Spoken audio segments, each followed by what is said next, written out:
Our top story today from the GatewayPundit.com. Here is a full list of the presidential actions that Trump signed on day one of his presidency. We're stacking all the wins here on the Gateway Pundits Week in Review. My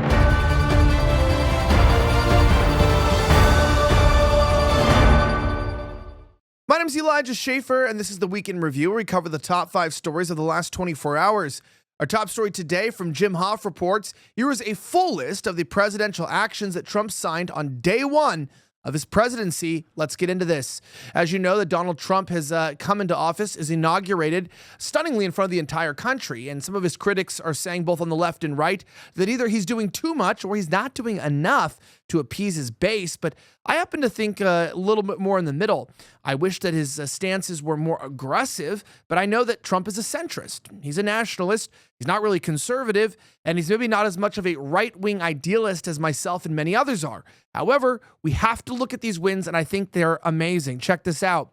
President Donald Trump wasted no time on his first day back in office, signing a series of executive actions aimed at restoring national sovereignty, economic prosperity, and public safety.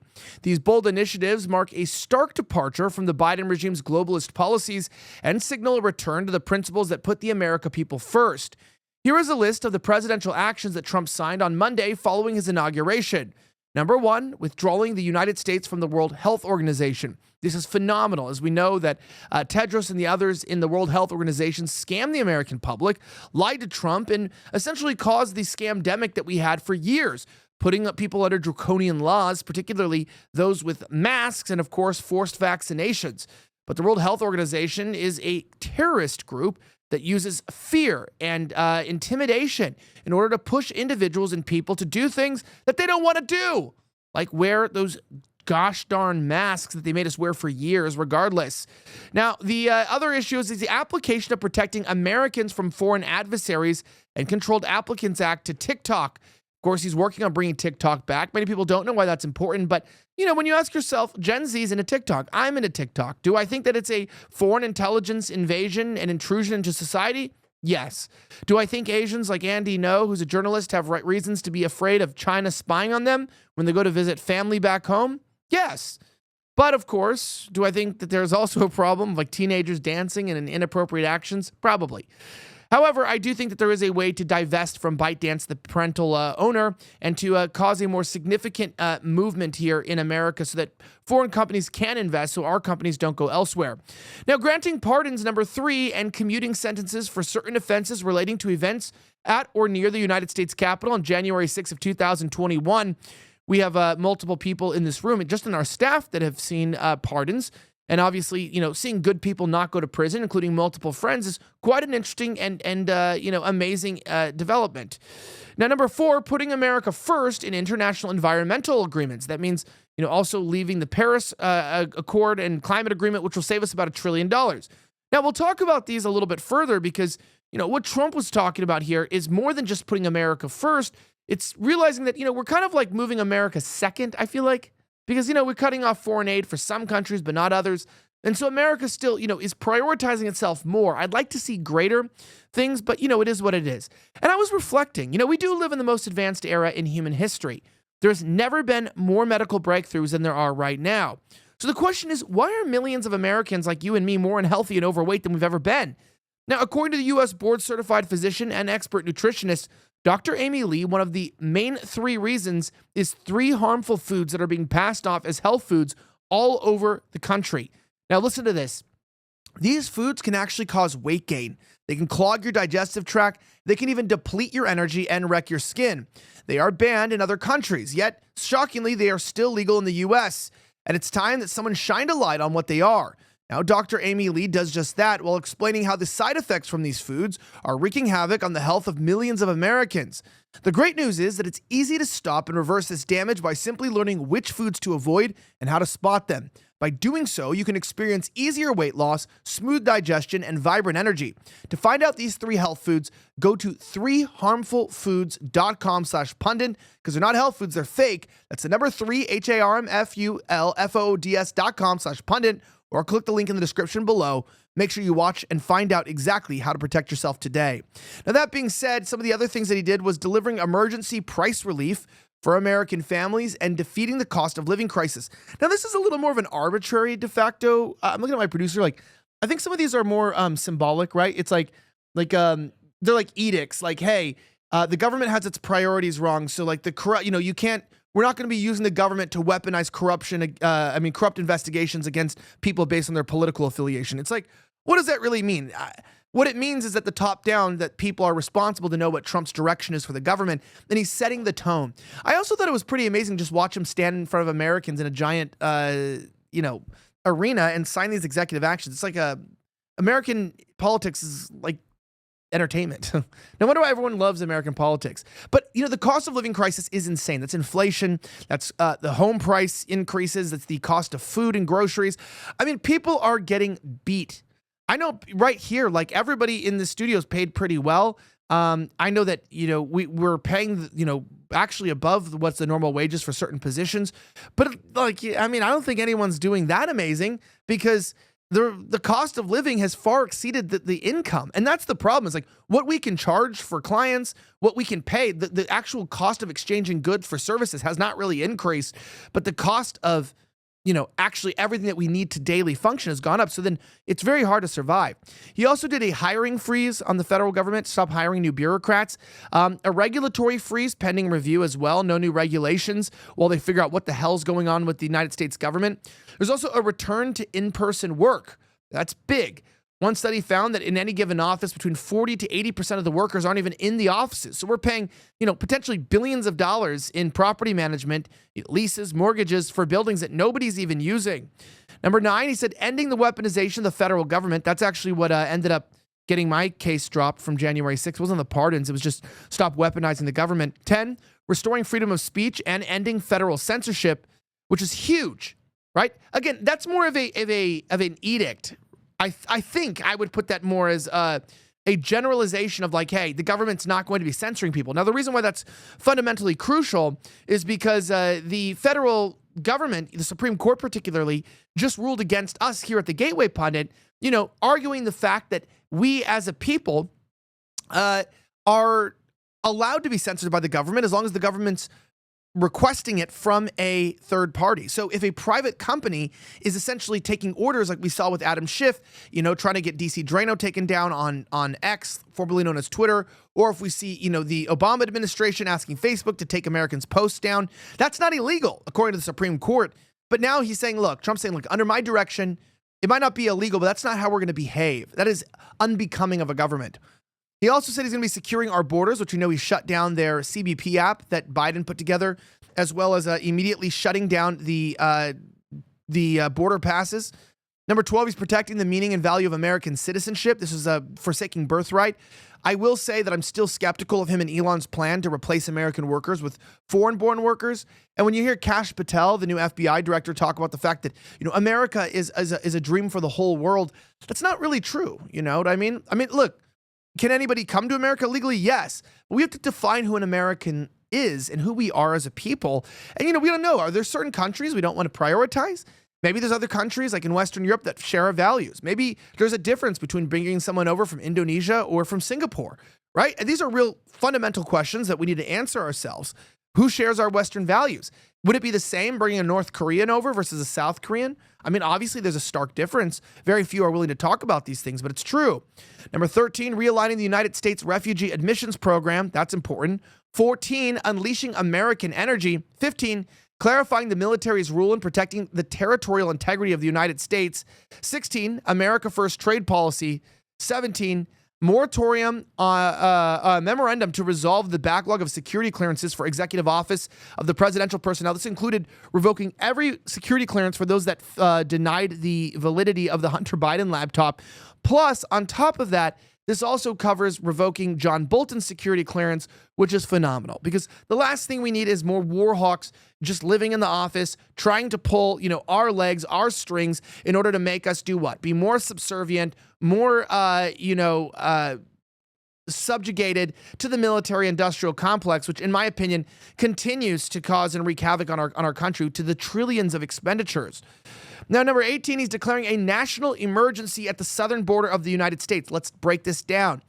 This is super crucial Because, the United States government has made itself in a position that they use emergencies to skirt even constitutional protections. We've seen so many new health emergencies, pandemic emergencies, racism emergencies.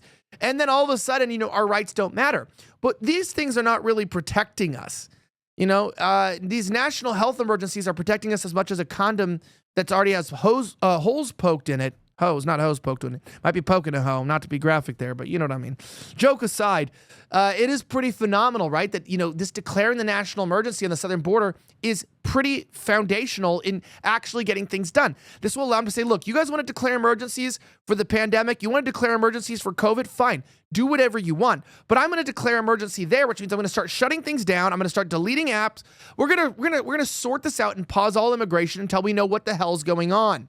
Now, number 19, holding former government officials accountable for election interference and improper disclosure of sensitive governmental information.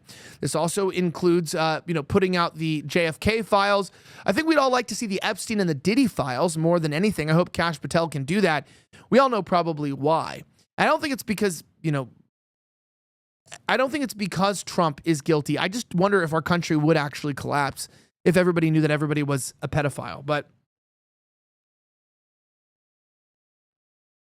honestly, who knows? I don't know. Also, number 20, restoring accountability to policy influencing positions within the federal workforce. So obviously there's been literally no accountability of people actually enforcing the law that we have in place. We don't know what's actually happening in the positions. What are the bureaucrats that are out there? This is sort of undermining and getting rid of the deep state.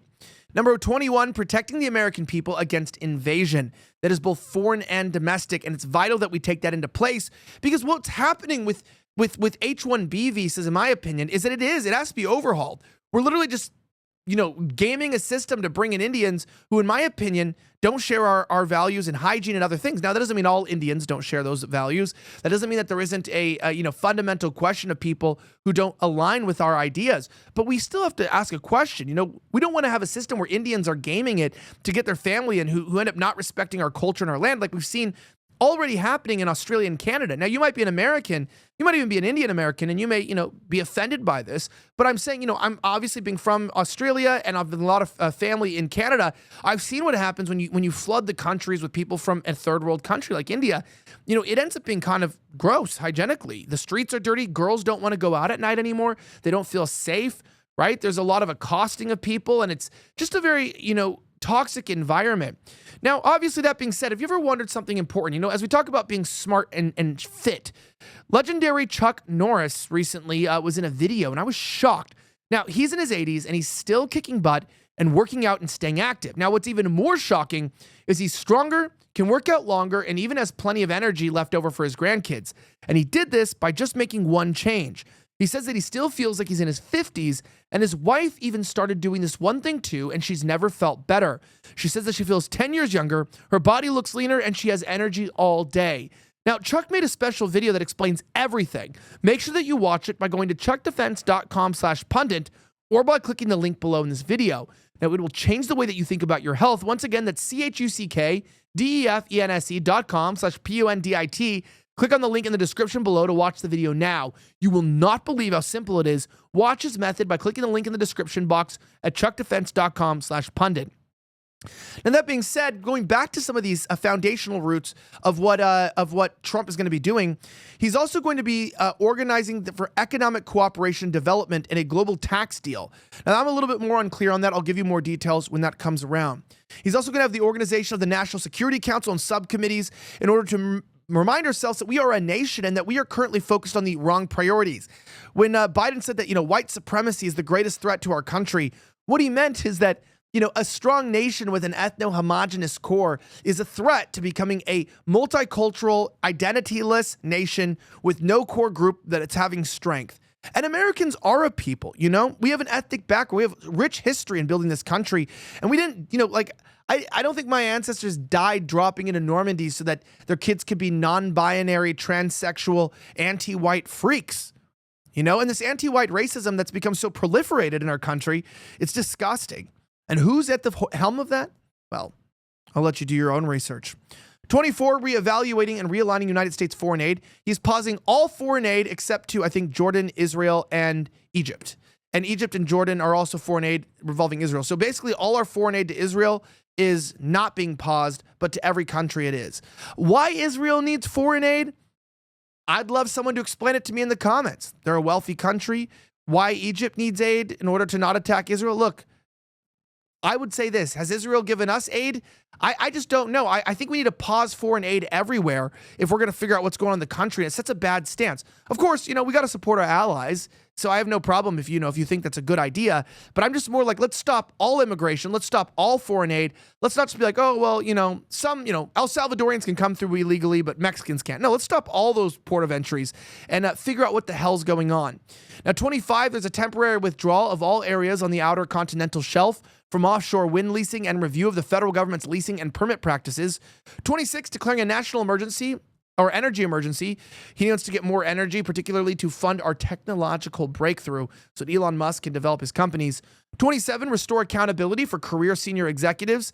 28, promoting beautiful federal civic architecture. That's actually a big one we never hear a lot about, just restoring beauty, right? Everything's always these Baroquean, brutalistic, disgusting, modernist buildings. And we need to get back to the beautiful, Greco-Roman architecture of our founding fathers. Beautiful. Even that Victorian era stuff that we see, or that colonial era, architecture is beautiful in Boston. 29, restoring the death penalty and protecting public safety. And 30, putting people over fish. That's a comment on LA, how they let some fish get in the way of having water in the reserves there to put out the fires. 31, guaranteeing the states protection against invasion. So they give states the rights over the illegal immigration acts so that they can kick people out of their states. 32, restoring names that honor American greatness. 33, designating cartels as terrorist organizations so we can actually go to war with them. That means the CIA can officially go to war formally. Reforming the federal hiring process. That basically takes DEI out of hiring. 35, ending radical and wasteful government DEI programs. 36, defending women from gender ideology extremism and restoring biological truth. And the list goes here to America First policy directive to the Secretary of State. 39, protecting the United States from foreign terrorists and other national security and public safety threats. Amazing.